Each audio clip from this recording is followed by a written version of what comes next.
Señor presidente, la pregunta es, ¿se van a aportar los medios materiales y personales que le han sido demandados por la sección tercera de la Audiencia Provincial de Asturias que garanticen el correcto desarrollo del juicio del caso Río Pedre?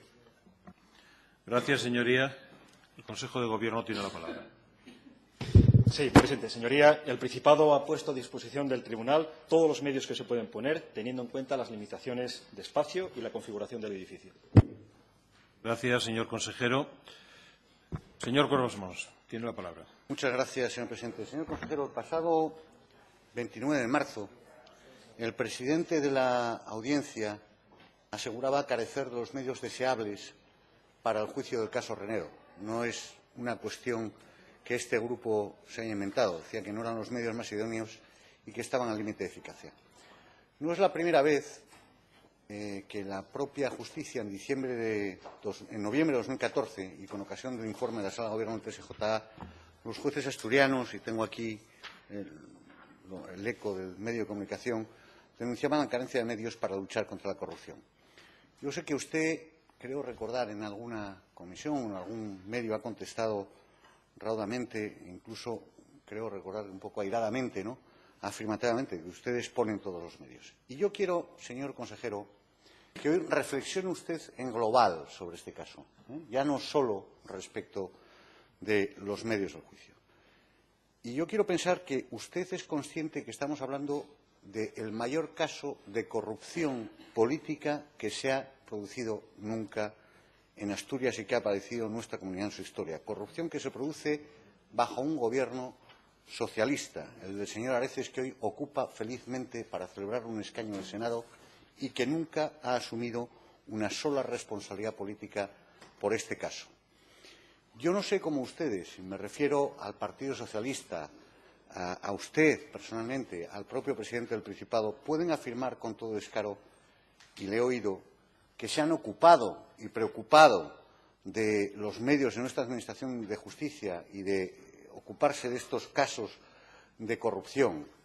Y menos aún lo entiendo en este caso, repito, el más grave de corrupción que ha habido en Asturias. Mire, en abril de 2016 estamos iniciando, señor consejero, el juicio oral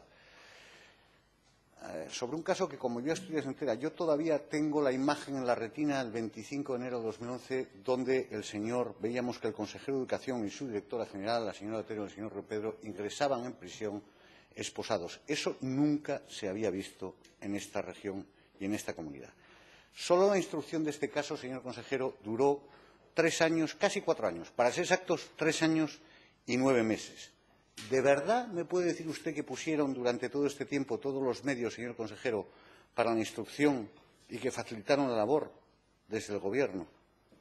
¿Por qué le voy a creer ahora, señor consejero, respecto al juicio oral? Y se lo pregunto a usted directamente, señor consejero, porque usted ocupa el puesto de consejero de la presidencia en esta comunidad autónoma desde mayo de 2012, más o menos casi la parte gruesa de su responsabilidad, que conlleva, entre otras competencias, la Administración de Justicia, dotar de medios a los mismos y que ésta funcione correctamente, le corresponde. Hace más de 4 años que tiene esa responsabilidad.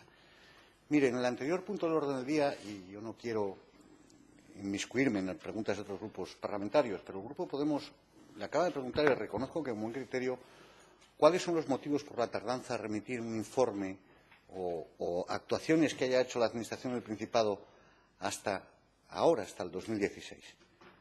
Le vuelvo a repetir, cuando se inicia la instrucción, en 2010, 2011, tampoco había medios, señor consejero, en la Administración del Principado para investigar hasta dónde había llegado el fraude.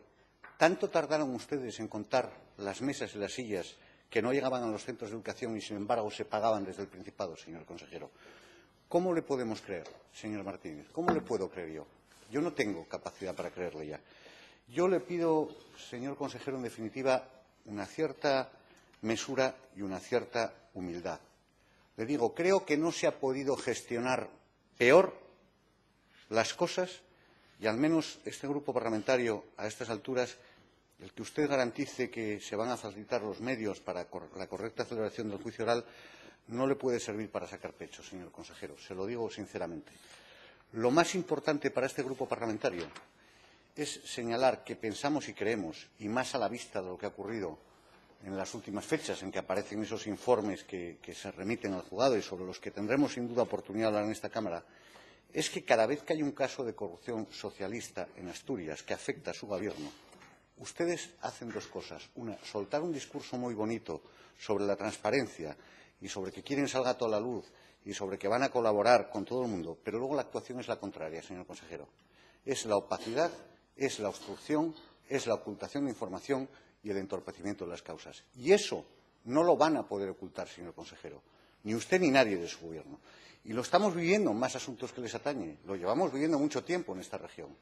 No es serio. Han pasado 6 años. No es serio. Señor consejero, yo no me quiera convencer de que usted pone medios cuando lo que hace es poner obstáculos. Y contar 2 días antes de que se celebre el juicio oral que atiende las peticiones de la audiencia no es por su pericia o su habilidad en el Gobierno, señor consejero.